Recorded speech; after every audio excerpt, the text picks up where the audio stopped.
आपल्या सर्वांचे लाडके नेते महाराष्ट्र राज्याचे उपमुख्यमंत्री आदरणीय देवेंद्रजी फडणवीस साहेब या ठिकाणी आपल्याला संबोधित करण्याकरता उपस्थित झालेले आहेत बांधवून. आज या ठिकाणी उस्मानाबाद लोकसभा निवडणुकीतून महायुतीच्या उमेदवार आदरणीय अर्चनाताई राणा जगजितसिंग पाटील या ठिकाणी आपल्या उमेदवार म्हणून आहेत. त्यांच्या प्रचाराकरता या ठिकाणी जाहीर सभेच्या निमित्तानं आपलं लाडकं नेतृत्व या ठिकाणी उपस्थित झालेले आहेत. आदरणीय देवेंद्र फडणवीस साहेब, आदरणीय उस्मानाबाद धाराशिव जिल्ह्याचे पालकमंत्री तानाजीराव सावंत साहेब, आमचे सहकारी मित्र राणा जगजित सिंह साहेब, आज या ठिकाणी उपस्थित सर्व साहेबांना पुढं आणखीन 3-4 सभा आहेत. आपण त्यांचा निवडणुकीमध्ये वेळ घेणं चुकीचं ठरल बांधून, त्यामुळं सन्माननीय सर्व व्यासपीठ उमेदवार आदरणीय आपल्या भगिनी अर्चनाताई पाटील आणि यांना विजयी करण्याकरता उपस्थित असलेले सर्व माझे या मतदारसंघातील बंधू भगिनी, वडीलधारी मंडळी, तरुण मित्र बांधव या सर्वांना आज अभिवादन करून आज बांधवांनो या ठिकाणी या लोकसभेच्या निवडणुकीच्या निमित्तानं मी आपल्या सर्व बंधू भगिनींना नम्रतेची विनंती करणार आहे. बांधवांनो, ही निवडणूक काय आपल्या ग्रामपंचायतची, तालुका पंचायत, नगरपालिका, विधानसभेची निवडणूक नाही आहे. या आपल्या देशाचं भवितव्य ठरवणारी निवडणूक आहे. ज्या आपल्या कणखर अशा पंतप्रधान आदरणीय नरेंद्र मोदी साहेबांनी संपूर्ण देशाची आज एक शान बान संपूर्ण जगामध्ये राखली. आज 10 वर्ष गेली, 10 वर्ष झालं संपूर्ण जगभरामध्ये भारत देशाची मान उंचावली, भारत देशाची अर्थव्यवस्था मजबूत ठेवली. सर्वसामान्य नागरिकाला कोरोना काळामध्ये इतर देशाच्या अर्थव्यवस्था खिळखिळी झाल्या. ज्या इंग्रजांनी आपल्यावरती राज्य केलं त्यांचा सूर्य मावळत नव्हता बांधवांनो, त्यांची सुद्धा अर्थव्यवस्था खिळखिळी झाली. परंतु आपल्या पंतप्रधान साहेबांनी आज मोदी साहेबांनी सर्वांना, सर्व गोरगरीब, सर्वसामान्य शेतकरी, दीनदलित, कामगार सर्व बंधू भगिनींना या ठिकाणी त्यांना आर्थिक मदत केली. 80 कोटी लोकांना धान्य, आयुष्यमान योजना, महिला सबलीकरणच्या योजना, सर्व स्तरावरती मोठी कामं केली आणि त्यांच्या मार्गदर्शनाखाली एकनाथ शिंदे साहेब मुख्यमंत्री झाले आणि आदरणीय आपल्या सर्वांचे लाडके नेते देवेंद्र फडणवीस साहेब उपमुख्यमंत्री झाले आणि आता अजितदादा पण आलेले आहेत बांधून. आणि आज सत्ता असल्यानंतर किंवा मोदी साहेबांचा आशीर्वाद असल्यानंतर आणि फडणवीस साहेबांची खंबीर साथ असल्यानंतर काय चमत्कार घडू शकतो बांधवांनो, ते आपण बार्शीकरांनी पाहिलेलं आहे. आज या ठिकाणी आदरणीय साहेब, आपण सत्ता आल्या बार्शीला आले होते. माझ्यासारखा एक सर्वसामान्य कार्यकर्ता, वर्गात 4थी पासून मॉनिटर साहेब, मी 10वी पर्यंत मॉनिटर, 11वी-12वीला GS, बाहेर आलो मराठा महासंघाचा अध्यक्ष, नगरसेवक, नगराध्यक्ष, बाजार समितीचा संचालक, 99ला थोड्या मताने पडलो साहेब, 4ला आमदार झालो, 20 वर्ष झालं साहेब पंचायत समिती या ठिकाणी सर्वांनी मला आशीर्वाद म्हणून दिली. 15 वर्ष नगरपालिका दिली साहेब, 2 वेळेस आमदारकी दिली आणि ज्याही खासदाराचा साहेब या उस्मानाबाद लोकसभा मतदारसंघामध्ये, धाराशिव लोकसभा मतदारसंघामध्ये प्रचार केला तो बार्शी तिकडे सरशी तोच उमेदवार विजय झालेला आहे. आणि आज अर्चनाताईची उमेदवारी आपण या ठिकाणी महायुतीच्या माध्यमातून दिलेली साहेब. आणि या ठिकाणी आज माझ्यासारखा एक कार्यकर्ता अभिवचन देतो साहेब की निश्चितपणानं या ठिकाणी आपण यश खिचून आणू, कुठलीही अडचण असणार नाही साहेब.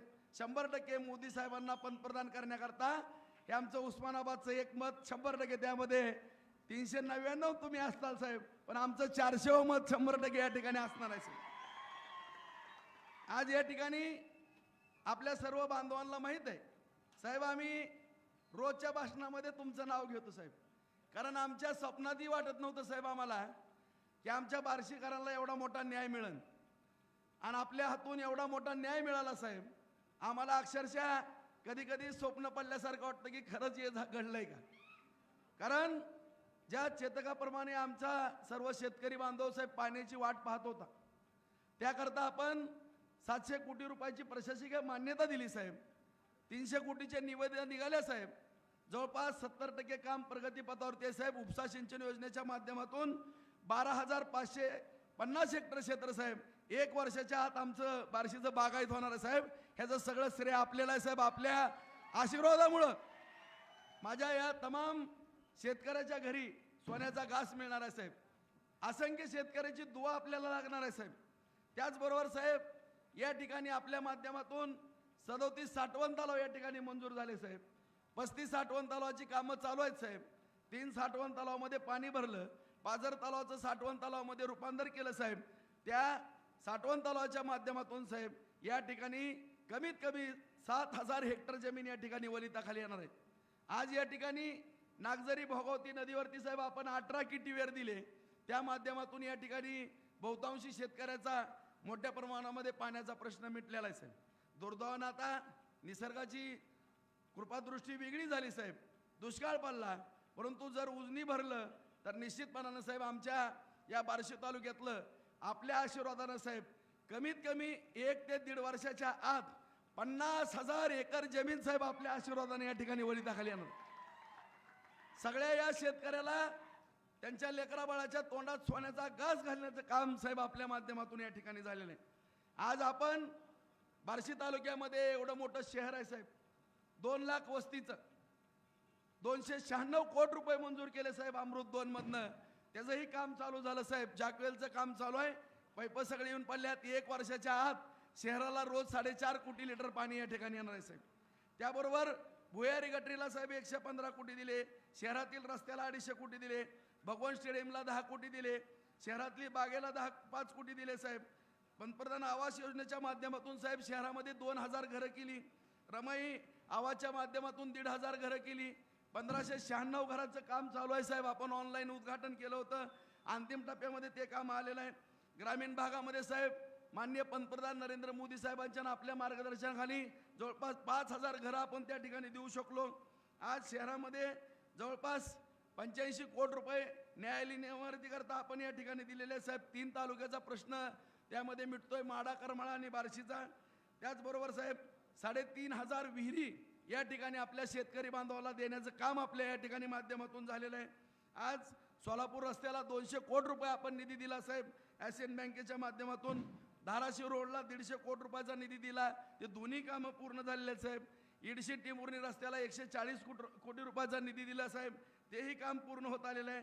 त्याचबरोबर साहेब पंतप्रधान सडक योजना, मुख्यमंत्री सडक योजना, त्याचबरोबर PWDच्या माध्यमातून 3054, 5054 या सगळ्या रस्त्याच्या विविध अनुदानातून जवळपास 350 कोटी रुपयाचा निधी आपण या ठिकाणी साहेब उपलब्ध करून दिला. आणि सगळ्यात महत्त्वाचं साहेब आपलं आराध्य व छत्रपती शिवरायांच्या कुलस्वामिनी आई तुळजाभवानीच्या रस्त्याला सुद्धा साहेब आपण जवळपास 376 कोटीचा एकाच वेळेस निधी दिला साहेब. आणि आई जगदंबेचा आशीर्वाद आपण या ठिकाणी प्राप्त केलेला आहे साहेब. आज MIDCला साहेब लाईट मिळालेले, 2 सबस्टेशन 5 MUचे त्या ठिकाणी होत आहेत. पाणी त्या ठिकाणी उपलब्ध झालेलं आहे साहेब. कारखानदारी त्या ठिकाणी सुरू झालेली आहे. त्याचबरोबर साहेब जल जीवन मिशनच्या माध्यमातून पंतप्रधान साहेबांचं स्वप्न साकार करण्याकरता 100 गावाला 125 कोटी रुपयाचा निधी आपण या ठिकाणी उपलब्ध करून दिलेला आहे साहेब. आज जवळपास 2100 महिला बचत गट आहेत साहेब. 150 कोटी रुपयाचा या ठिकाणी कर्ज या ठिकाणी साहेब आपण महिला बचत गटाला ग्रामीण आणि शहरी भागाला या ठिकाणी देऊ शकलो. आणि साहेब सगळ्यात महत्त्वाचा विषय की मराठवाड्याची आमची 75% बॉर्डर आहे साहेब. आज आम्ही आदरणीय चव्हाण साहेबांना, राणादादांना माहिती आहे, आमच्या चव्हाण साहेबाला माहिती आहे, आम्ही नगरपालिकेचा ठराव केला होता आम्हाला मराठवाड्यात समाविष्ट करून घ्या म्हणून. आणि नगरपालिकेचा ठराव झाला होता, पंचायत समितीचा ठराव झाला होता. कारण सगळं अनुदान मराठवाड्याला मिळत असायचं, बार्शीला मिळत नव्हतं.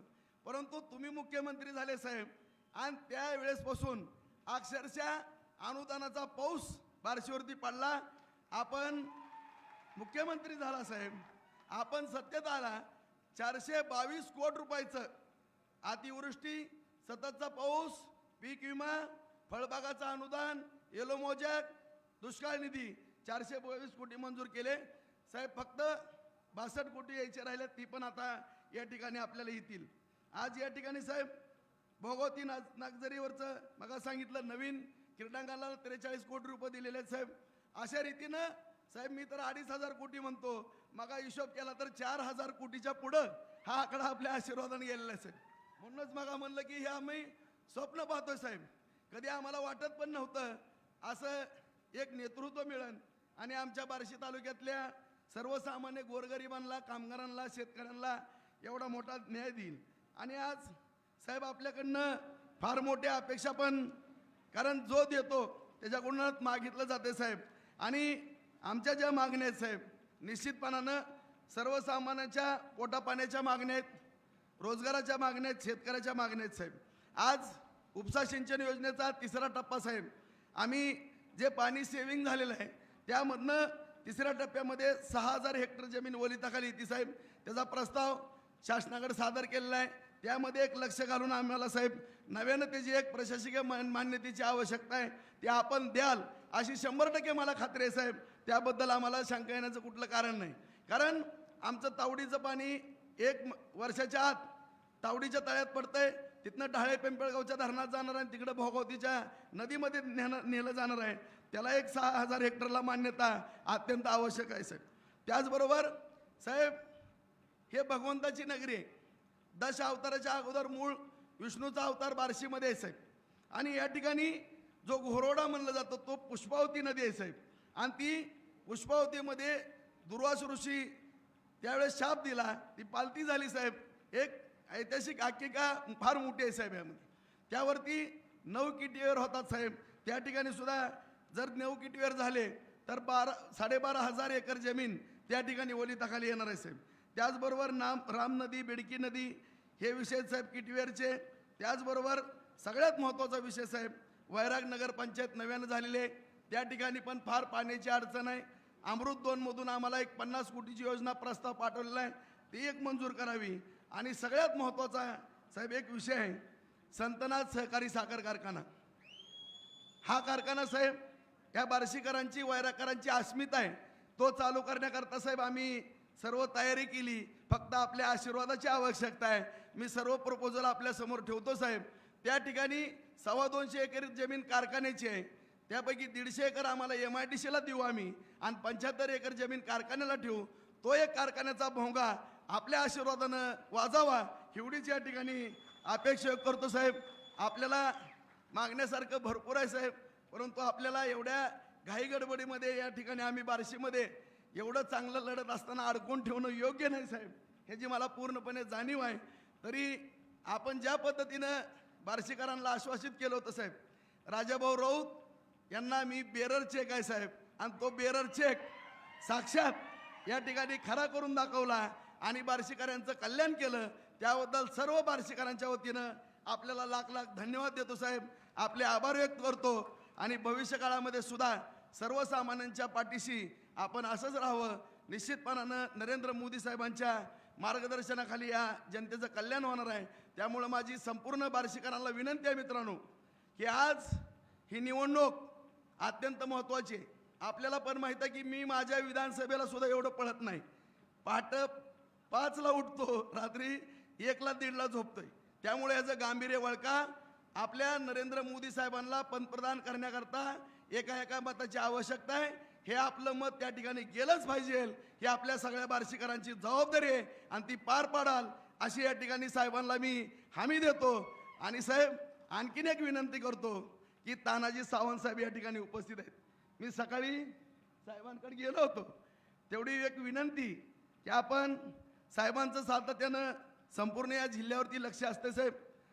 धाराशिव जिल्हा असेल, सोलापूर जिल्हा असेल, आणि साहेबांना जर मनावर आणलं तर निश्चितपणानं कुठलाही चमत्कार घडू शकतो. तरी आपण पूर्ण जबाबदारी साहेबांवरती टाकावी आणि साहेबांना आजपासून उमेदवाराचा शेवटच्या मतदानाच्या 5 वाजेपर्यंत कुठेही जाऊ नका अशा पद्धतीची आपण विनंती करावी अशी या ठिकाणी मी आपल्याला विनंती करतो.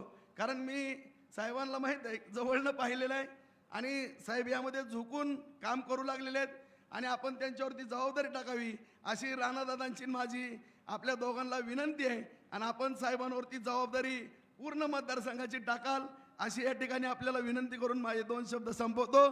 जय हिंद, जय महाराष्ट्र. धन्यवाद राजाभाऊ. यानंतर एक प्रवेश होतोय. धाराशिव उस्मानाबाद नगरपालिकेचे माजी नगराध्यक्ष, काँग्रेसचे ज्येष्ठ नेते मधुकररावजी तावडे साहेब हे काँग्रेस पक्षातून भारतीय जनता पार्टीमध्ये प्रवेश करतायत. त्यांचा सन्मान आदरणीय उपमुख्यमंत्री देवेंद्र फडणवीस साहेबांनी करावा असे मी त्यांना विनंती करतो. त्याचबरोबर त्यांचा मुलगा आकाश तावरे, चेअरमन कुलस्वामिनी नॅचरल शुगरचे ते चेअरमन आहेत, त्यांचाही प्रवेश काँग्रेसमधून भाजपमध्ये होतोय. त्याचबरोबर दर्शन कोळगे, माजी नगरसेवक तथा माजी युवक काँग्रेसचे जिल्हाध्यक्ष, यांचाही प्रवेश काँग्रेस पार्टीमधून भारतीय जनता पार्टीमध्ये होतोय. त्यांचाही सन्मान आदरणीय देवेंद्र भाऊ फडणवीस यांनी करावा असे मी त्यांना विनंती करतो. त्याचबरोबर राजेंद्र तुपे, पळसप विभाग प्रमुख धाराशिव, यांचाही प्रवेश भारतीय जनता पार्टीमध्ये होतोय. त्यांचाही सन्मान महाराष्ट्र राज्याचे उपमुख्यमंत्री देवेंद्रभाऊ फडणवीस यांनी करावा असे मी त्यांना विनंती करतो. आणि या सर्वांनी, हे माजी ज्येष्ठ काँग्रेसचे बऱ्याच दिवसापासूनचे कार्यकर्ते आहेत, नगराध्यक्ष म्हणून त्यांनी कारकीर्द बजावलेले आहेत. त्यांनी भारतीय जनता पार्टीच्या विचाराला प्रेरित होऊन जो प्रवेश केलेला आहे, त्यांचा मुलगा यांनी आकाशनेही प्रवेश केलेला आहे, दर्शन कोळगेने प्रवेश केलेला आहे. त्याचबरोबर यानंतर आपल्या लोकसभा उमेदवार आदरणीय अर्चनाताई पाटील यांना मी विनंती करतो की त्याने आपले विचार व्यक्त करावे. जय श्रीराम, जय भवानी, जय भवानी. महाराष्ट्राची कुलस्वामिनी आई तुळजाभवानी, संत शिरोमणी श्री गोरोबा काका आणि भगवंतांच्या चरणी आधी नतमस्तक होते.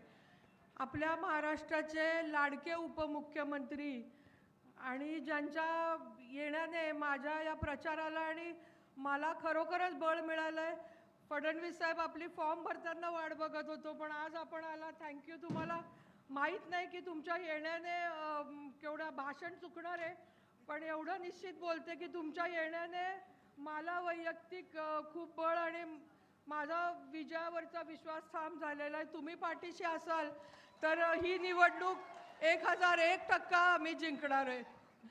आमच्या धाराशिवचे पालकमंत्री तानाजी सावंत साहेब, ज्यांनी फॉर्म भरताना म्हणजे मला शब्द आहेत की त्यांनी स्वतःहून म्हणाले की मी बहिणीसाठी छातीचा कोट करून उभं राहील. माझं भाग्य आहे की माझ्या पाठीशी एवढे कणखर भाऊ उभे आहेत. आपल्या बार्शी तालुक्याचे भाग्यविधाते आमदार माननीय राऊत साहेब, ज्यांनी माझी उमेदवारी खेचून आणली आणि पहिल्यांदा ते म्हणाले की ताई, फॉर्म तुम्हाला तिकीट डिक्लेअर होताना मी तुमच्या पाठीशी होतो, आता तुम्हाला निवडूनच देणार.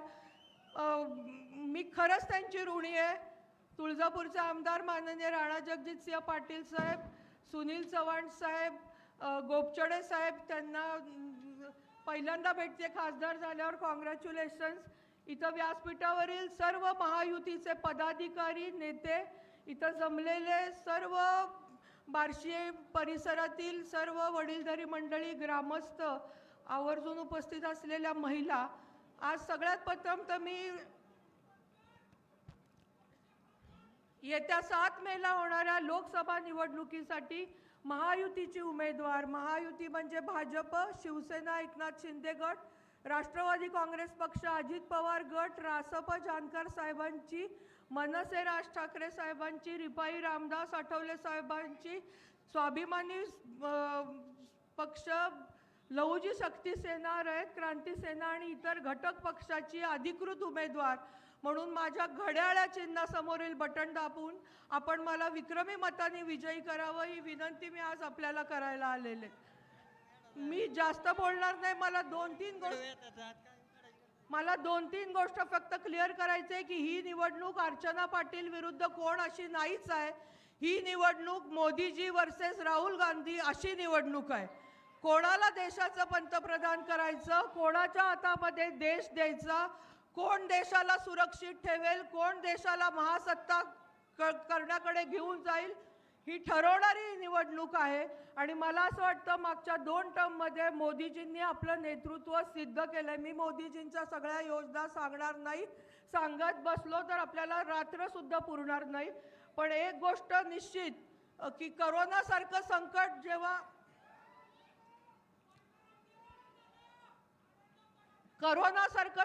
जेव्हा जगावर आलं होतं, बोलू का?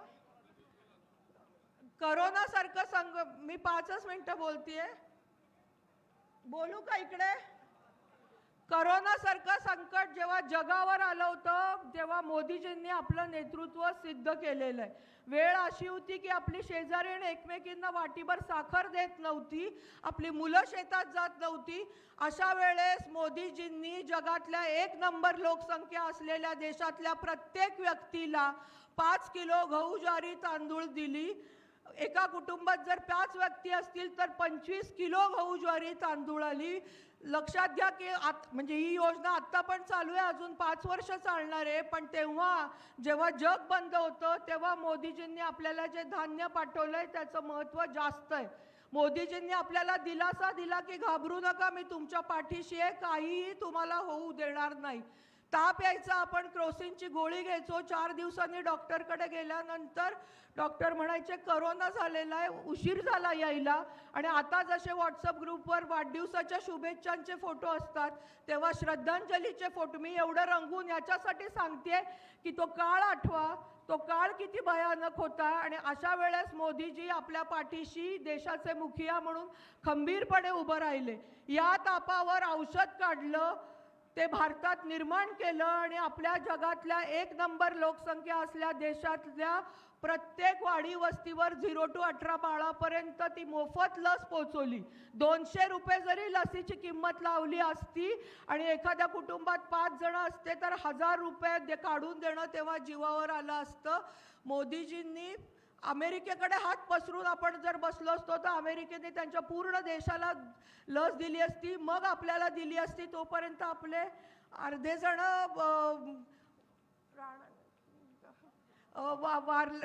मृत्युमुखी पडले असते. मी फक्त ही 2 उदाहरणं दिली की मोदीजींनी आपलं नेतृत्व कसं सिद्ध केलेलं आहे. आणि परत एकदा 3ऱ्या टर्मला मोदीजी 1001% पंतप्रधान होणार आहे. महिला म्हणून मला एक गोष्ट आवर्जून सांगावीशी वाटते की जे मोदीजींचं एक कार्य मला जास्तीत जास्त भावलंय किंवा जे आम्हा महिलांना इम्पॅक्ट केलंय ते म्हणजे 12,000 रुपये शौचालय दिलेले आहेत. पूर्ण जगातल्या 1 नंबर लोकसंख्या असल्या देशाला 12,000 रुपये देऊन स्वच्छ भारत मिशन अंतर्गत, म्हणजे पहिले पुरुष पंतप्रधान होते 75 वर्षानंतर ज्यांनी लाल किल्ल्यावरनं स्वच्छ भारत मिशनची घोषणा केली आणि पूर्ण देश हागणदारी मुक्त केला. आम्हा बायकांना फक्त 2 गोष्टी पाहिजे होत्या, एक म्हणजे गाव दारूबंदी आणि दुसरी हागणदारी मुक्तता. आणि ते एक काम मोदीजींनी केलंय. आता मोदीजी दुसऱ्या भेटल्यावर मला मी दारूबंदी देशात करा, पण आता बोलायला नको, ही मागणी नक्की करेल. मला वाटतं मोदीजींनी आपलं नेतृत्व सिद्ध केलंय. 1001% मोदीजी पंतप्रधान होणारे.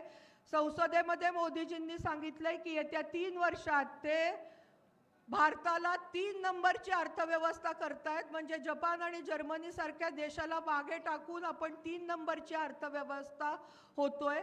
मी तुम्हाला ह्याच्यासाठी सांगतेय की मोदीजी तर पंतप्रधान होणारे, देश विकासाकडे जाईल.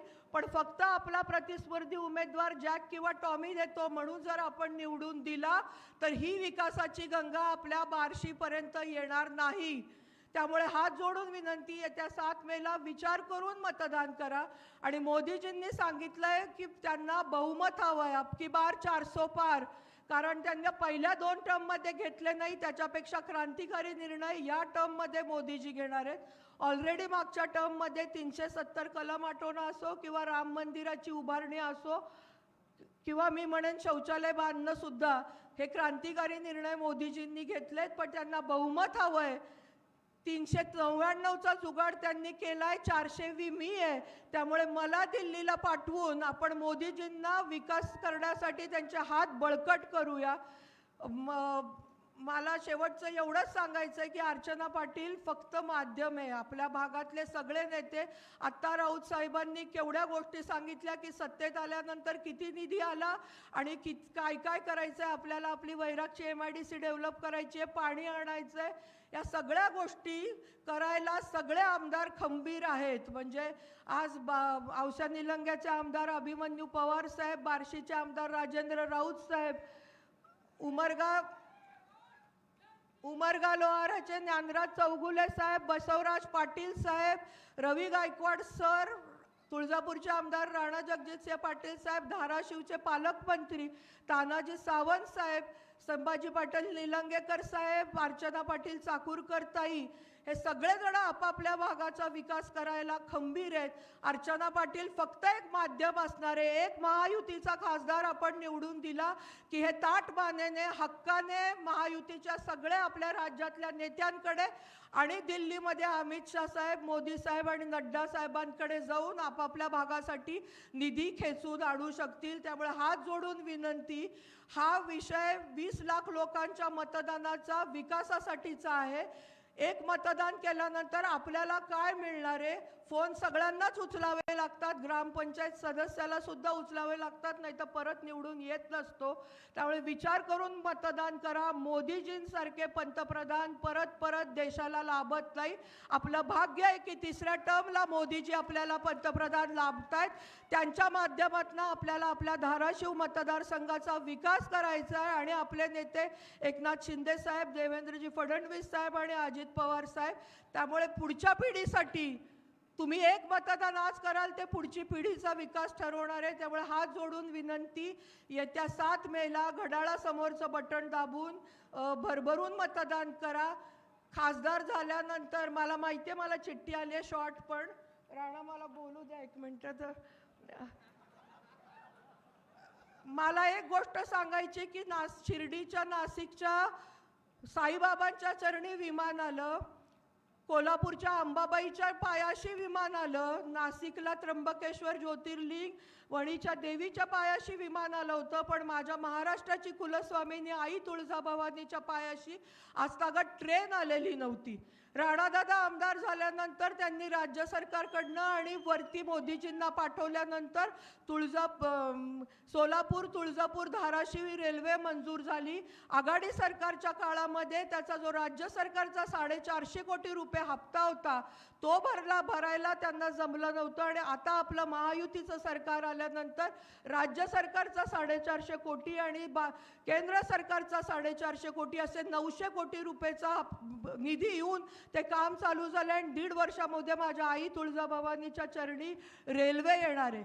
मी तुम्हाला का सांगते की विकास जर आपण सत्तेत असोल आणि वरती आणि खालती आणि आपला आमदार खासदार असेल तर हे विकास शक्य आहे. 16,000 कोटी 16,000 कोटी हे 16वर किती शून्य मोजायला आपल्याला अर्धा तास लागेल. एवढा मोठा निधी माननीय फडणवीस साहेब म्हणजे आपल्या महायुतीच्या सरकारच्या तिन्ही नेते एकनाथ शिंदे साहेब, फडणवीस साहेब, अजित पवार साहेब आणि केंद्रामधनं उजनी धरणाचं पाणी जे डॉक्टर पद्मसिंह पाटील साहेबांनी 23 TMC पाणी आरक्षित करून ठेवलं होतं त्याचं 60 TMC पाणी 16,000 कोटी रुपये खर्चून बोगद्याने येत्या जूनमध्ये रामदारा तलावात येणार आहे आणि पुढे ते पूर्ण जिल्ह्यामध्ये धाराशिवमध्ये पास. मला माहिती आहे मी धाराशिवचं उदाहरण बार्शीत देते, पण 16,000 कोटी 900 कोटी शक्तीपीठ महामार्गाला 32,000 कोटी जो मेजरली आपल्या मराठवाड्यात आणि या धाराशिव मतदारसंघात जाणार आहे. हा एवढा मोठा निधी खेचून आणण्यासाठी खासदार दिल्लीला पाठवायचा असतो, जॅक टॉमी देण्यासाठी फक्त नाही, हे लक्षात घ्या. आणि हा निधी आपल्याला खेचून आणण्यासाठी येत्या 7 मेला माझ्या घड्याळ चिन्हासमोरील बटन दाबून मला भरभरून मताने विजयी करा एवढं बोलते आणि माझे 2 शब्द संपवते. धन्यवाद ताई. यानंतर आपल्या धाराशिव जिल्ह्याचे पालकमंत्री तथा आरोग्यमंत्री महाराष्ट्र राज्य मी तानाजी सावंत साहेबांना विनंती करतो की त्यांनी आपले विचार व्यक्त करावे.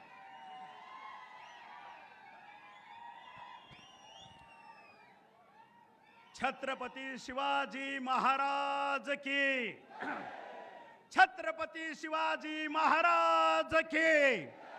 जय भवानी. अरे काय आवाज आहे, शोभतो का? जय भवानी. जय जय जय जय जय भवानी. आज भारताचे हिंदू हृदय सम्राट बाळासाहेबजी ठाकरे साहेब, आनंद दिघे साहेब, ह्या महाराष्ट्राची कुलस्वामिनी आई तुळजाभवानी,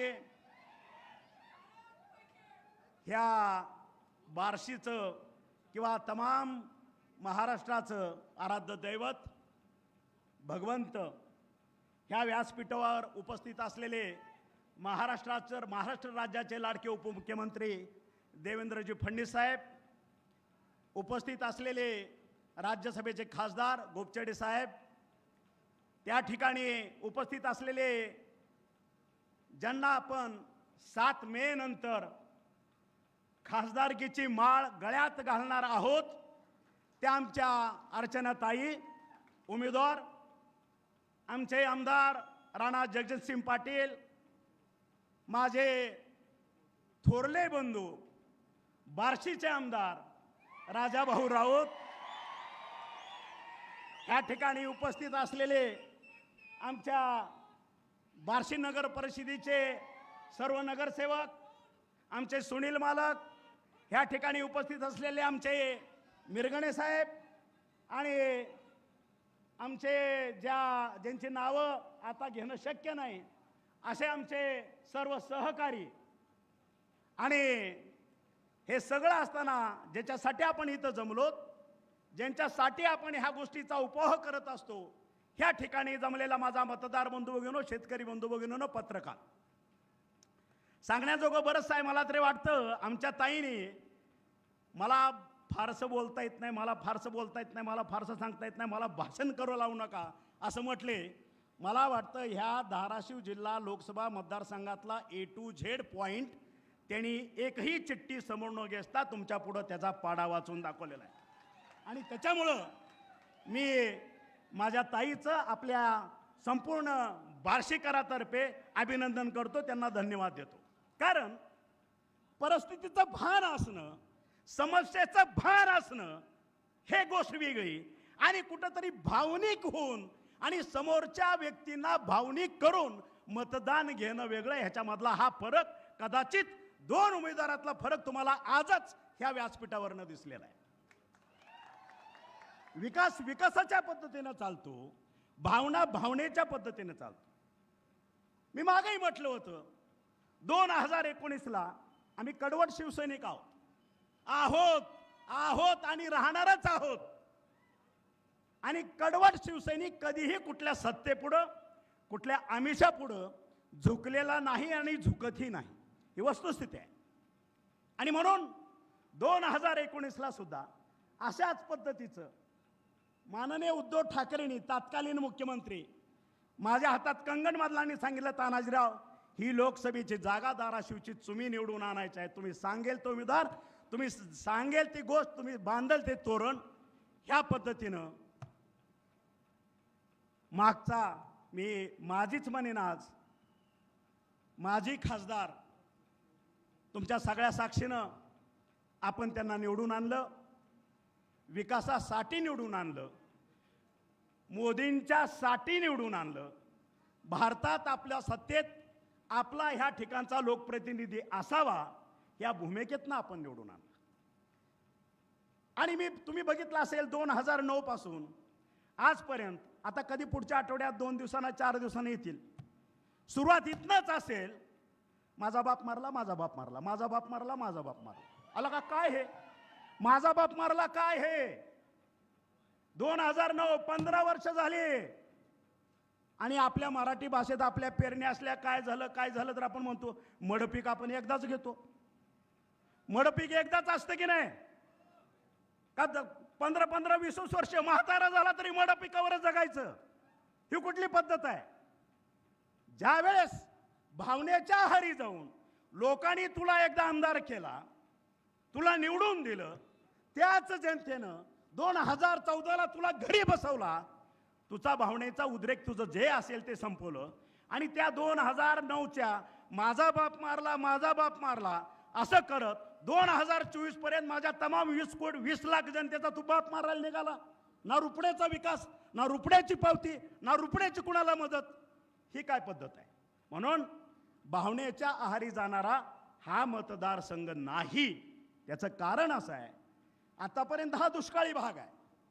आणि साहेब, सोलापूर जिल्हा सुद्धा उजनी होईपर्यंत दुष्काळी भागच होता, आहे अजूनही काही भाग.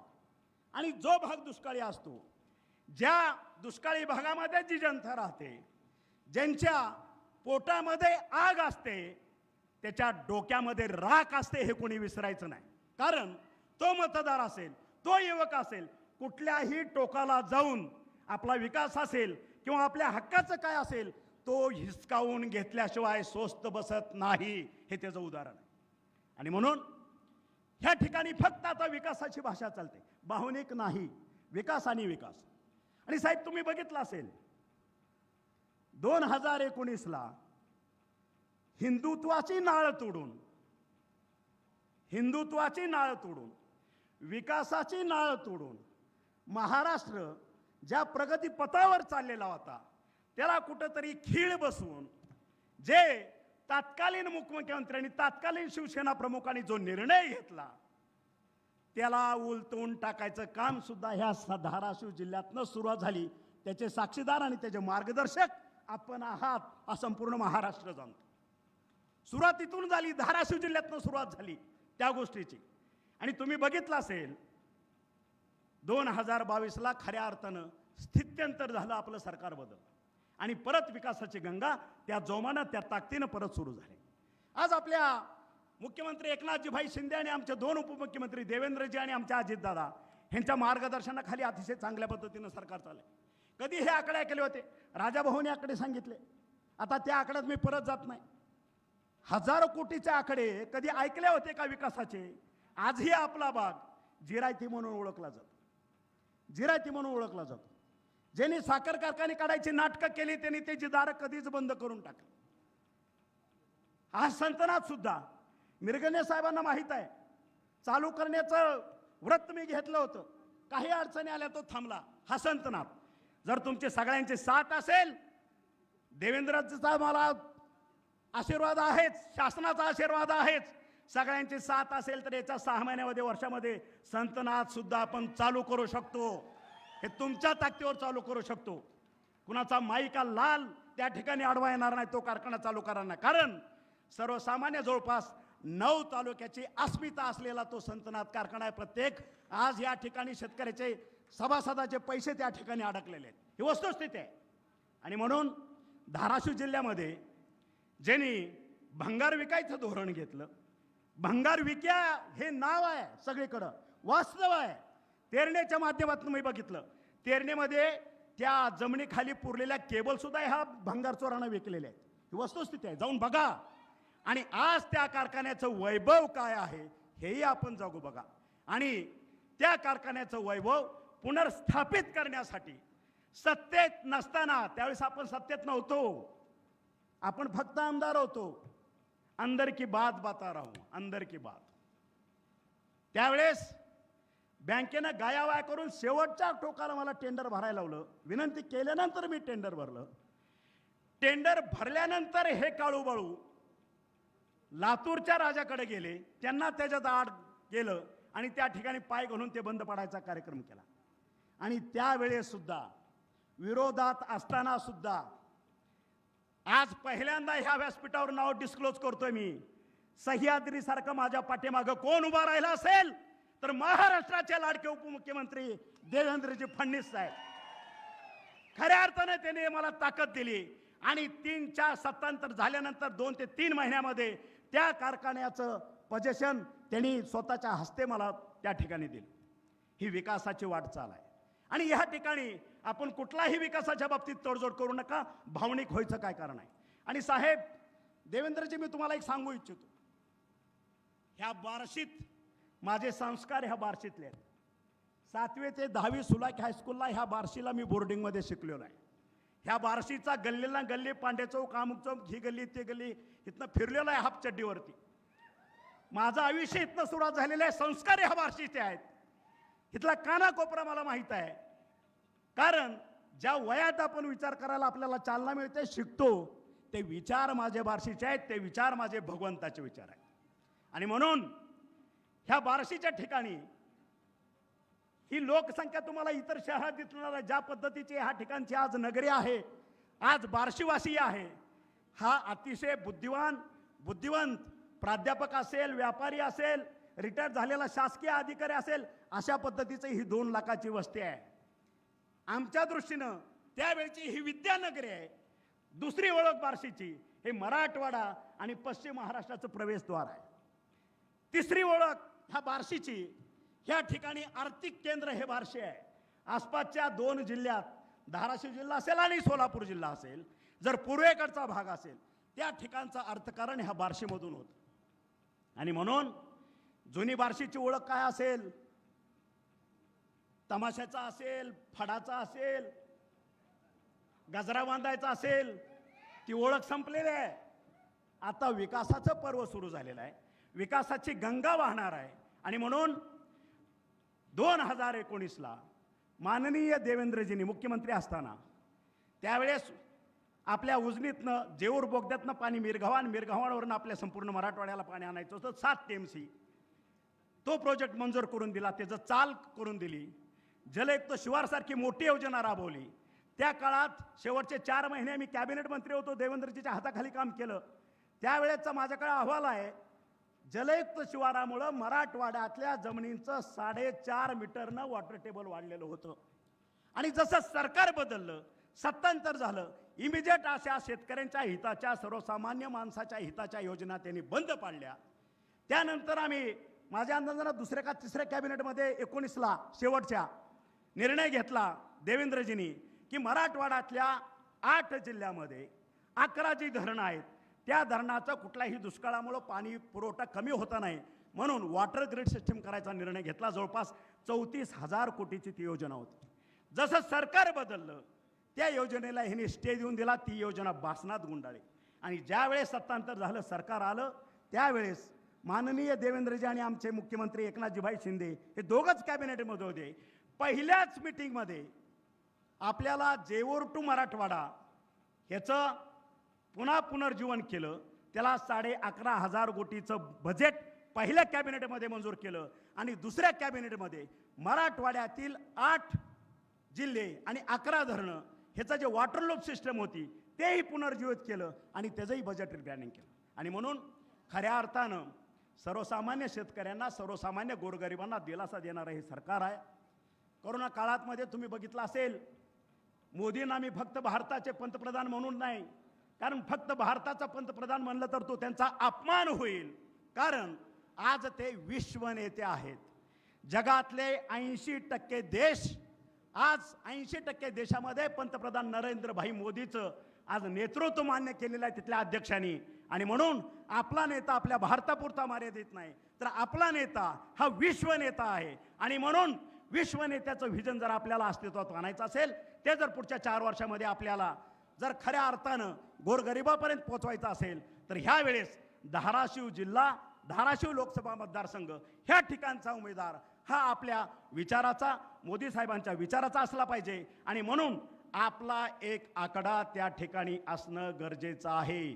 ना तानाजी सावंतसाठी त्याची गरज आहे, ना देवेंद्रजी फडणवीस साहेबांसाठी गरज आहे, ना त्याची गरज महाराष्ट्रासाठी आहे.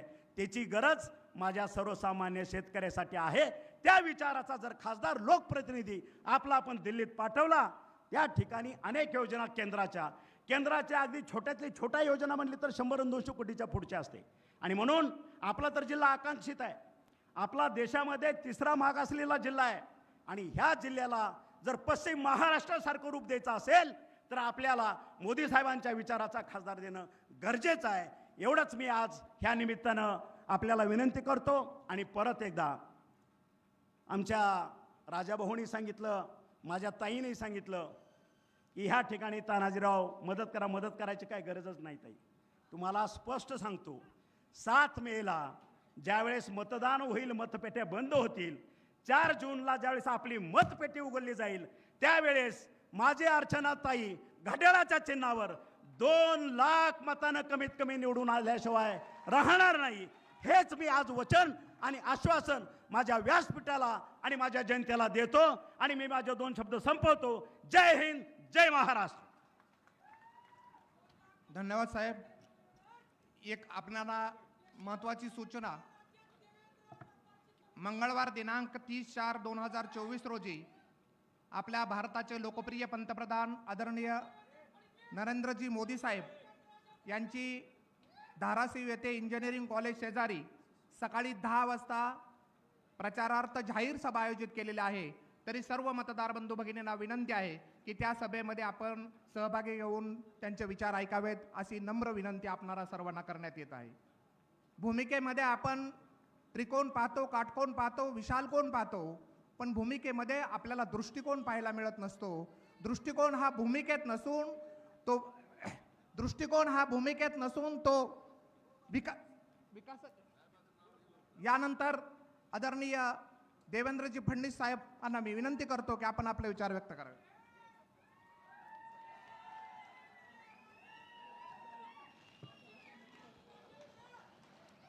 भारत माता की, भारत माता की, छत्रपति शिवाजी महाराज की, धर्मवीर छत्रपति संभाजी महाराज की, जय श्री राम. हिंदवी स्वराज्याचे सरसंस्थापक छत्रपती शिवरायांना मानाचा मुजरा करतो. भारतीय राज्यघटनेचे शिल्पकार भारतरत्न डॉक्टर बाबासाहेब आंबेडकर यांना मानवंदना अर्पित करतो. खऱ्या अर्थानं महाराष्ट्राची कुलस्वामिनी आई तुळजाभवानी आणि बार्शीचे भगवंत यांच्या चरणी नतमस्तक होतो.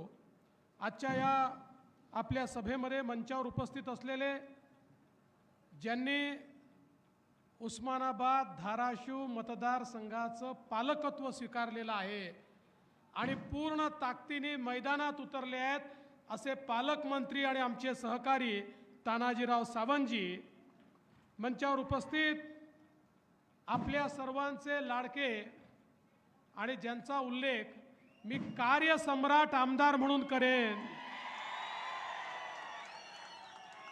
असे राजाभाऊ राऊत, अजितजी गोपचडे, राणा जगजितसिंग पाटील, आपल्या लोकप्रिय उमेदवार आणि ज्यांचं अतिशय सुंदर भाषण आपण सगळ्यांनी ऐकलं त्या अर्चनाताई पाटील, आसिफभाई तांबोळी, सुनील भाऊ चव्हाण, रमेश अण्णा पाटील, संतोषजी निंबाळकर, राजेंद्रजी मिरगणे, नानाजी राऊत, अरुण भाऊ कापसे, निरंजन भूमकार, महावीर कदम, मल्हार पाटील, धनंजय जाधव, रणवीर राऊत, मदन दराडे, राजश्रीताई डुंबरे, पद्माताई काळे, विक्रम सावळे, नवनाथ चांदणे, शंकर वाघमारे, प्रशांत कथले, त्याचप्रमाणे विश्वरूपाताई शेळके, या ठिकाणी उपस्थित असलेले अंबर ऋषी कोळेकर, मंचावरील सर्व मान्यवर आणि या ठिकाणी उपस्थित असलेल्या माझ्या माता भगिनी आणि बंधूंनो, खरं म्हणजे राजाभाऊ राऊतांनी या ठिकाणी काय काय झालं ते सांगितलं, कशा प्रकारे पाणी येत आहे हे सांगितलं आणि हे सांगत असताना त्याचं सगळं श्रेय त्यांनी मला दिलं. पण मी तुम्हाला अगदी स्पष्टपणे सांगतो, या बार्शीचा भगीरथ कोणी असेल तर तो राजेंद्र राऊत आहे. 700 कोटीची बार्शी उपसा सिंचन योजना आली ती केवळ राजेंद्र राऊतांमुळे आली. पाणी पुरवठा योजना आली ती राजेंद्र राऊतांमुळे आली. मला आठवत आहे, राजाभाऊ हुशार आहेत, भगवंताचं दर्शन दिलं आणि एक यादी माझ्या हातामध्ये दिली आणि सांगितलं ही कामं झाली पाहिजे. आणि तुम्हाला सगळ्यांना माहिती आहे, राजाभाऊंवर माझं विशेष प्रेम आहे आणि त्याचं कारण आहे, जो व्यक्ती 24 तास जनतेमध्ये राहतो, जो व्यक्ती 24 तास जनतेचा विचार करतो, जो व्यक्ती 24 तास जनतेसाठी संघर्ष करतो तोच व्यक्ती आम्हाला प्रिय असतो आणि तसे आमचे राजाभाऊ राऊत आहेत. आणि म्हणून या ठिकाणी बार्शी उपसा सिंचन योजना असेल, बार्शी पाणी पुरवठा योजना 296 कोटीची, वैराग पाणी पुरवठा योजना 50 कोटीची, भुयारी गटार योजना 115 कोटीची, मैदानाकरता त्या ठिकाणी क्रीडा संकुलाचे 43 कोटी रुपये, यादी खूप मोठी आहे. बार्शी सोलापूर रस्ता आहे, बार्शी तुळजापूर रस्ता आहे, परांडा धाराशिव रस्ता आहे, येडशी टेंभुर्णी राष्ट्रीय महामार्ग आहे, जल जीवन मिशनमधनं जवळपास 100 गावांसाठी 125 कोटी रुपये आहेत. या सगळ्या गोष्टी या ठिकाणी आल्या त्या राजाभाऊंच्या पाठपुराव्यामुळे आल्या. आणि राजाभाऊ काळजी करू नका, ते एवढं हुशार आहेत. आज एक नवीन यादी त्यांनी माझ्या हातामध्ये दिली आहे, एवढी मोठी. पण जसं मी सांगितलं की तुमचा बेरर चेक मी आहे, आज तुम्हाला सांगतो की महाराष्ट्राच्या खजिन्याची चावी ही अजितदादांच्या हाती देण्यात आली आहे. आणि अजितदादांनी सांगितलं देवेंद्र फडणवीस सही केल्यानंतरच मी खजिना उघडणार आहे. त्यामुळे शिंदे साहेब असतील, अजितदादा असेल आणि मी आहे, आम्ही तिघही आहोत. ही लिस्ट मी आजच मंजूर करतो, काय काळजी करू नका. हे जे जे कामं तुम्ही सुचवलेले आहेत ते सगळे कामं या ठिकाणी मंजूर करण्यात येतील. आणि मला विश्वास आहे बार्शीकरांनी जसं राजाभाऊवर प्रेम केलं तसाच आशीर्वाद बार्शीकर अर्चनाताईंना देखील देतील. आता डबल ताकद आहे. राजाभाऊंच्या सोबत आमच्या तानाजीरावांची ताकद देखील आहे. कारण तानाजीराव बार्शीमध्ये शिकलेले आहेत आणि ज्याच्या पाठीशी बार्शी त्याची सगळीकडे सरशी. त्यामुळे मला हा विश्वास आहे बंधू भगिनींनो, ही जी काही निवडणूक आहे ही निवडणूक आपल्या सगळ्यांना कल्पना आहे, ही काही ग्रामपंचायतची, जिल्हा परिषदेची, नगरपालिकेची निवडणूक नाही आहे. देशाचा नेता निवडण्याची निवडणूक आहे. पुढचे 5 वर्ष देशाचा कारभार कोणाच्या हाती दिला पाहिजे याची निवडणूक आहे. कोण देशाला सुरक्षित ठेवू शकतं, कोण देशाला विकासाकडे नेऊ शकतं, कोण या देशाला महाशक्ती करू शकतं, या देशातल्या सामान्य माणसाच्या आशा, आकांक्षा आणि अपेक्षा कोण पूर्ण करू शकतं याचा फैसला करणारी ही निवडणूक आहे. आणि म्हणून बंधू भगिनींनो, आज आपण पाहू शकतो या देशामध्ये आता केवळ 2 पर्याय आहेत. ही निवडणूक काही अर्चनाताईंमध्ये आणि उबाठामधली निवडणूक नाही आहे. या देशात केवळ 2 पर्याय आहे. एक पर्याय आपले विश्वप्रसिद्ध असलेले विश्वगौरव विकास पुरुष नरेंद्र मोदीजी आहेत. आणि मोदीजींच्या समवेत एकनाथरावजी शिंदेंच्या नेतृत्वातली शिवसेना, अजितदादांच्या नेतृत्वातली राष्ट्रवादी, त्या ठिकाणी मनसे, त्या ठिकाणी रिपाई, त्या ठिकाणी पिरिपा, त्या ठिकाणी रासपा, त्या ठिकाणी रयत क्रांती, त्या ठिकाणी जनसुराज्य, अशी एक व्यापक मोठी युती मोदीजींच्या नेतृत्वात या ठिकाणी काम करते आहे. आणि दुसरीकडे कोण आहे? दुसरीकडे आहेत राहुल गांधी. आणि राहुल गांधींच्या नेतृत्वामध्ये 26 पक्षांची खिचडी एकत्रित झाली आहे. आपली महायुती कशी आहे माहिती आहे? आपली महायुती ही विकासाची गाडी आहे, विकासाची गाडी. या गाडीला मोदीजींचं पॉवरफुल इंजिन आहे आणि प्रत्येक पक्षाचे डबे त्यात लागले आहेत. आणि या प्रत्येक डब्यामध्ये आपल्याला त्या ठिकाणी दीन, दलित, गोर, गरीब, आदिवासी, शेतकरी, शेतमजूर, महिला, अल्पसंख्याक, ओबीसी सगळ्यांकरता या डब्यांमध्ये जागा आहे. सगळ्यांना डब्यामध्ये बसवून सबका साथ सबका विकास करत ही गाडी विकासाकडे जाणार आहे. पण तिकडे राहुल गांधींच्या गाडीची अवस्था काय आहे? तिथे डब्बेच नाही आहे, फक्त इंजिनच आहे. बरं, ते इंजिन प्रत्येक जण म्हणतो मीच इंजिन आहे. कोण इंजिन आहे समजतच नाही. राहुल गांधी म्हणतात मी इंजिन आहे, पवार साहेब म्हणतात मी इंजिन आहे, उद्धव ठाकरे म्हणतात मी इंजिन आहे, लालूजीचा मुलगा म्हणतो मी इंजिन आहे, मुलायम सिंगाचा मुलगा म्हणतो मी इंजिन आहे, ममता बॅनर्जी म्हणते मी इंजिन आहे, स्टॅलिन म्हणतो मी इंजिन आहे.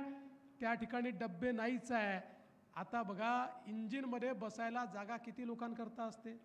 फक्त ड्रायव्हर करता. सामान्य माणूस इंजिनमध्ये बसत नाही. यांचं इंजिन असं आहे, राहुल गांधींच्या इंजिनमध्ये फक्त सोनियाजी आणि प्रियंकाजी बसू शकतात. शरद पवार साहेबांच्या इंजिनमध्ये फक्त सुप्रियाताई सुळे बसू शकतात आणि उद्धवजींच्या इंजिनमध्ये केवळ आदित्य ठाकरे बसू शकतात. तुमच्याकरता त्यांच्या इंजिनमध्ये जागा नाही आहे. तुमच्याकरता जागा ही केवळ मोदीजींकडे आहे. त्यामुळे अर्चनाताईंच्या घड्याळ्याची बटन दाबली की आपल्या बार्शी सहित उस्मानाबादची बोगी ही थेट मोदीजींच्या ट्रेनला जाऊन लागते आणि ती ट्रेन आपल्या सगळ्यांना घेऊन वेगाने विकासाकडे निघते. बंधू भगिनींनो, ही विकासाची निवडणूक आहे. अर्चनाताईंना दिलेलं मत, घड्याळाला दिलेलं मत हे मोदीजींना दिलेलं मत आहे. अन्य कोणालाही दिलेलं मत हे राहुल गांधींना दिलेलं मत आहे. तुम्हाला फैसला करायचा आहे, मोदीजी हवेत की राहुल गांधी हवेत, याचा फैसला करणारी ही निवडणूक आहे. 10 वर्षामध्ये मोदीजींनी 20 कोटी गरिबांना कच्च्या घरातनं पक्क्या घरात आणलं. 50 कोटी लोकांकडे गॅस दिला. 55 कोटी लोकांकडे शौचालय दिलं. 60 कोटी लोकांकडे शुद्ध पिण्याचं पाणी पोचवलं. 80 कोटी लोकांना मोफत रेशन देण्याचं काम केलं. 60 कोटी लोकांना आयुष्यमान भारतमध्ये 5 लाखापर्यंतचा सगळा इलाज मोफत केला. जवळजवळ 60-62 कोटी लोकांना, आमच्या तरुणाईला मुद्राचं लोन दिलं. 10 लाखापर्यंतचं लोन बिना तारण आणि बिना गॅरेंटरचं मोदीजींनी त्या ठिकाणी दिलं. पूर्वी एखादा तरुण हा जर बँकेत जायचा, बँक त्याला विचारायची, तारण ठेवायला तुझ्याकडे घर किंवा जमीन आहे का? बँक त्याला विचारायची, एखादा सरकारी अधिकारी तुझा नातेवाईक आहे का? असेल तर त्याची गॅरंटी दे, तर तुला लोन मिळेल. मोदीजींनी सांगितलं, या सगळ्यांची गॅरंटी मी घेतो. आणि जवळजवळ 60-61 कोटी लोक हे त्या ठिकाणी 10 लाखापर्यंत मुद्रा लोनचे लाभार्थी झाले. आणि याच्यामध्ये 31 कोटी महिला आणि मुली आहेत की ज्या आपल्या पायावर उभ्या राहिल्या आहेत. आज मोदीजींनी बचत गटाच्या माध्यमातून 80 लाख बचत गट तयार केले. राजाभाऊ सांगत होते आपल्याकडे किती चांगलं बचत गटाचं काम झालंय. 80 लाख बचत गट तयार केले आणि त्या बचत गटांना 8 लाख कोटी रुपये त्या ठिकाणी कर्ज दिलं. 10 कोटी महिला आज या बचत गटांमुळे आपल्या पायावर उभ्या राहिल्या. आणि आता मोदीजींनी सांगितलंय त्यापैकी 3 कोटी महिलांना ते आता लवकरच लखपती दीदी बनवणार आहेत. अशा प्रकारे महिलांच्या, मातांच्या पाठीशी उभे राहणारे आणि परिवाराला उभे करणारे माननीय मोदीजी आहेत. आज आपण पाहू शकतो मोदीजींनी जे आपले वयस्कर लोक आहेत त्यांना देखील वयोश्री सारखी योजना दिली. कोणाला चष्मा पाहिजे असेल चष्मा, कानातले यंत्र पाहिजे तर कानातले यंत्र, कवळी पाहिजे तर कवळी, स्टिक पाहिजे तर स्टिक, त्या ठिकाणी आपल्याला कमोड पाहिजे तर कमोड, सगळ्या प्रकारच्या वस्तू घरातल्या म्हाताऱ्या लोकांना त्या ठिकाणी मोफत दिल्या. आणि आता तर सांगितलं की घरातले जे म्हातारे लोक आहेत यांच्याकरता सगळ्या प्रकारचा गोळ्या, औषधं, इलाज, ऑपरेशन सगळं मोफत करण्यात येणार आहे. आता आमचे सिनियर सिटीजन, आमचे घरचे वृद्ध लोक हे कोणावर बोजा असणार नाहीत, तर त्यांची सगळी व्यवस्था ही माननीय मोदीजींनी केली आहे. आज आमच्या दिव्यांगांकरता मोदीजींनी त्या ठिकाणी जर्मनी आणि फ्रान्समध्ये ज्या प्रकारचे पाय आणि हात तयार व्हायचे ते आपल्या देशात तयार केले. मला आठवतं राणादादा, तुम्ही खूप मोठा कॅम्प उस्मानाबादला, धाराशिवला घेतला. हजारो दिव्यांगांना पाय दिले, हात दिले, अशा प्रकारचे पाय आणले. कालपर्यंत जो पायी चालू शकत नव्हता तो आज मोटरसायकलची किक मारून मोटरसायकल चालवतो. कालपर्यंत हात नसल्यामुळे जो काम करू शकत नव्हता तो आज त्या हाताने हातोडा चालवू शकतो. अशा प्रकारे दिव्यांगांना मदत करण्याचं काम मोदीजींनी केलं. आज आमच्या शेतकऱ्यांकरता मोदीजींनी मोठ्या प्रमाणात शेतकरी सन्मान योजना आणली. मोदीजींनी 6,000 रुपये दिले, आपल्याही सरकारने 6,000 रुपये दिले. आणि त्यासोबत शेतीवर आधारित उद्योग उभा राहिला पाहिजे याकरता मोदीजींनी नवीन पॉलिसी आणली. मोठ्या प्रमाणात शेतमालावर प्रक्रिया करण्याचं काम हे मोदीजींच्या माध्यमातून या ठिकाणी होताना आपण पाहिलं. आज नॅनो युरिया सारखी एक नवीन बाब मोदीजींनी या ठिकाणी आणली. नैसर्गिक शेती या ठिकाणी आणली आणि आमच्या शेतकऱ्याला त्याचा शेतमाल विकता यावा याकरता मोठ्या प्रमाणात व्यवस्था ही मोदीजींनी उपलब्ध करून दिली. आणि एवढंच नाही तर मला कल्पना आहे यावर्षी जगामध्ये युद्ध चाललंय, रशिया आणि युक्रेनचं युद्ध आहे, इकडे आखाती देशांचं युद्ध आहे. या युद्धामुळे मोठ्या प्रमाणात शेतमालाचे भाव पडले, सोयाबीनचे भाव पडले, कापसाचे भाव पडले, शेतकरी अडचणीत आला. आम्ही माननीय प्रधानमंत्र्यांशी भेटलो, त्यांच्याकडनं सल्ला घेतला आणि निर्णय केला की आमचा जो सोयाबीनचा शेतकरी आहे, ज्या शेतकऱ्याला त्या ठिकाणी कमी भाव मिळालेला आहे, त्याला भावांतर योजना लागू करायची आणि 4,000 कोटी रुपये त्याकरता आम्ही ठेवले. या ठिकाणी बंधू भगिनींनो, खऱ्या अर्थानं निवडणुकीची आचारसंहिता आली म्हणून आम्ही तुम्हाला पैसे देऊ शकलो नाही, पण आचारसंहिता संपल्यानंतर त्या ठिकाणी भावांतर योजनेच्या अंतर्गत आमचा जो सोयाबीनचा शेतकरी आहे, थेट त्याच्या खात्यामध्ये भावांतराचे पैसे आम्ही जमा करणार आहोत आणि शेतकऱ्याला देखील दिलासा देण्याचं काम होत आहे. आपल्याला कल्पना आहे, यावेळी कांद्याचं शॉर्टेज तयार झालं. देशामध्ये शॉर्टेज तयार होऊ नये म्हणून काही प्रमाणात त्या ठिकाणी कांद्यावर निर्यात बंदी लागली. कालच ती निर्यात बंदी उचललेली आहे. पण महाराष्ट्रामध्ये एकनाथराव शिंदेजींनी आम्ही निर्णय केला, मागच्या काळामध्ये आपण कांद्याला अनुदान दिलं आणि आताही या निर्यात बंदीच्या काळामध्ये ज्या शेतकऱ्यांचं नुकसान झालंय त्या शेतकऱ्यांना मदत करण्याची भूमिका हीच राज्य सरकारने या ठिकाणी घेतलेली आहे. कारण मोदीजींच्या नेतृत्वामध्ये कुठल्याही शेतकऱ्याला त्या ठिकाणी अडचणीत येऊ देणार नाही, अशा प्रकारचा आमचा निर्धार आहे. बंधू भगिनींनो, मोदीजींनी आपण सगळ्यांनी बघितलं असेल, या देशाला एक मजबूत देश तयार केला. आज आपण पाहतोय जगामध्ये 11व्या क्रमांकावरून आपली अर्थव्यवस्था ही 5व्या क्रमांकावर आली आणि मोदीजींनी सांगितलं, मला तिसऱ्यांदा तुम्ही प्रधानमंत्री कराल तर भारत जगातली तिसरी सगळ्यात मोठी अर्थव्यवस्था होईल. मला एकाने विचारलं, म्हणाले भाऊ आम्हाला तर आनंद आहे, भारत तिसरी सगळ्यात मोठी अर्थव्यवस्था होतोय, पण मला याचा काय फायदा? मी म्हटलं तू चांगला प्रश्न विचारला आहे. अर्थव्यवस्था मोठी होते म्हणजे काय होतं? अर्थव्यवस्था मोठी होते म्हणजे संधी तयार होते, अर्थव्यवस्था मोठी होते रोजगाराची निर्मिती होते, अर्थव्यवस्था मोठी होते नोकऱ्या तयार होतात, अर्थव्यवस्था मोठी होते इन्फ्रास्ट्रक्चर करता पैसा मिळतो, रस्ते, रेल्वे, पाणी, पाटबंधारे, इरिगेशन, वीज, घरं, या प्रत्येक गोष्टी करता पैसा मिळतो. आज आपण बघा, UPAचं सरकार होतं तर रस्ते, वीज, पाणी, रेल्वे याच्यावर वर्षाला 1 लाख कोटी रुपये खर्च व्हायचे. मोदीजींनी 1 लाख कोटीवरनं 13 लाख कोटीपर्यंत बजेट, म्हणजे 13 कोटी पटीने बजेट त्या ठिकाणी वाढवलं.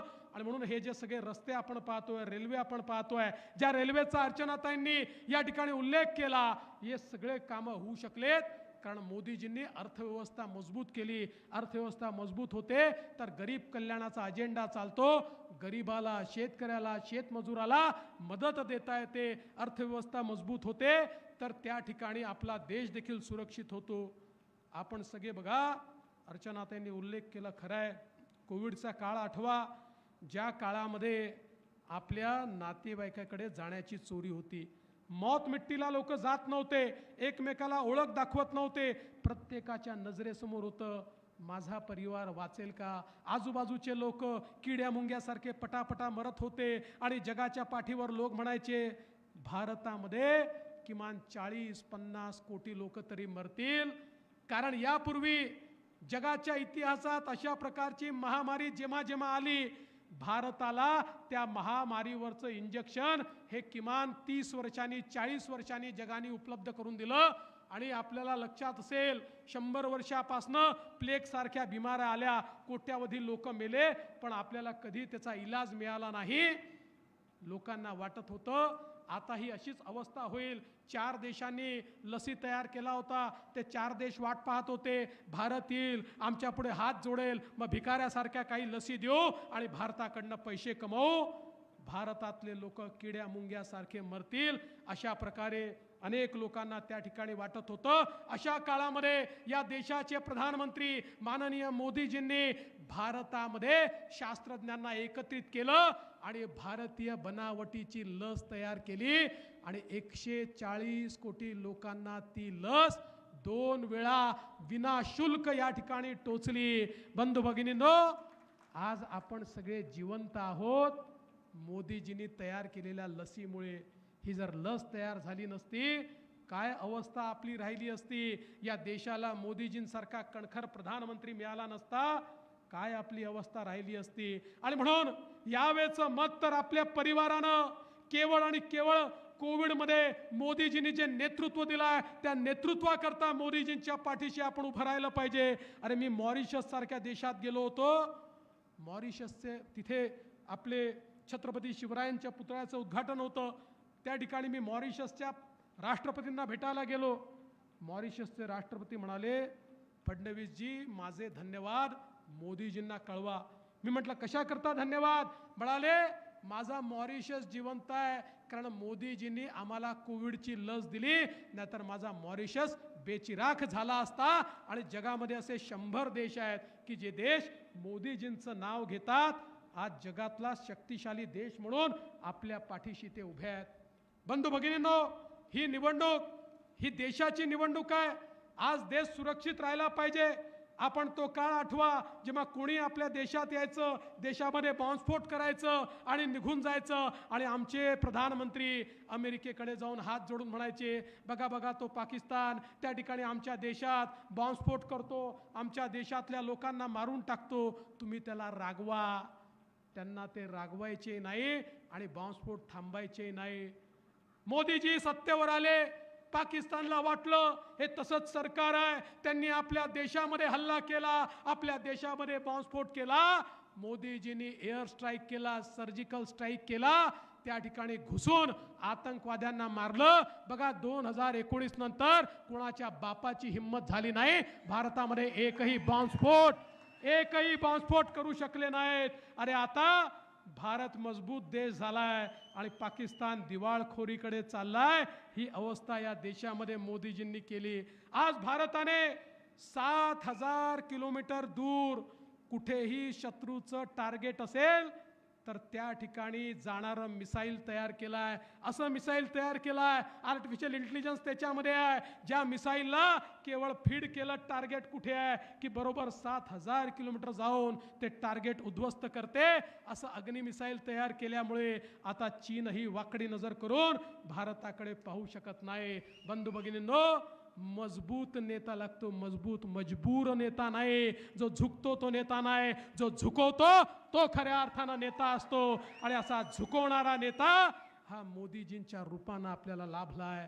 आणि म्हणून मी तुम्हाला विनंती करण्याकरता आलो आहे, देशाची निवडणूक आहे, देश राहिला तर आपण सगळे राहणार आहोत. आणि ज्या क्षणी 7 तारखेला अर्चनाताईंच्या घड्याळाची बटन तुम्ही दाबाल, वोट अर्चनाताईंना मिळेल, पण त्याच वेळी तुमचं वोट हे मोदीजींना देखील मिळेल. मोदीजींना पुन्हा प्रधानमंत्री करण्याची संधी ही तुमच्याकडे आहे, ही तुमच्या हातात आहे. देश मजबूत करण्याची संधी ही तुमच्याकडे आहे. आणि मला विश्वास आहे बार्शीतले लोक भगवंतांना मानणारे लोक आहे, भगवंताचा आशीर्वाद प्राप्त केलेले लोक आहे. त्यामुळे बार्शी ही निश्चितपणे आपल्या पाठीशी उभी राहील आणि अर्चनाताईंना तुम्ही निवडून द्याल हा विश्वास व्यक्त करतो. आणि पुन्हा एकदा सांगतो, राजा भाऊंनी दिलेली यादी पूर्ण करण्याची जबाबदारी माझी आणि सावंत सरांची आहे. ती यादी आम्ही पूर्ण करून दाखवू एवढाच विश्वास व्यक्त करून माझे 2 शब्द संपवतो. धन्यवाद. जय हिंद, जय भारत. यानंतर लहुजी सेनेच्या वतीनं माजी उपनगराध्यक्ष नवनाथ चांदणे यांच्या नेतृत्वाखाली लहुजी सेनेचे कार्यकर्ते बार्शी शहरातील आदरणीय देवेंद्रजी फडणवीस साहेबांचा सन्मान करतायत. तो त्यांनी करावा असे मी त्यांना विनंती करतो. मगाशी मी नाव घेताना विसरलो, लहुजी शक्ती सेनेनेही पूर्ण पाठिंबा महायुतीला दिला आहे.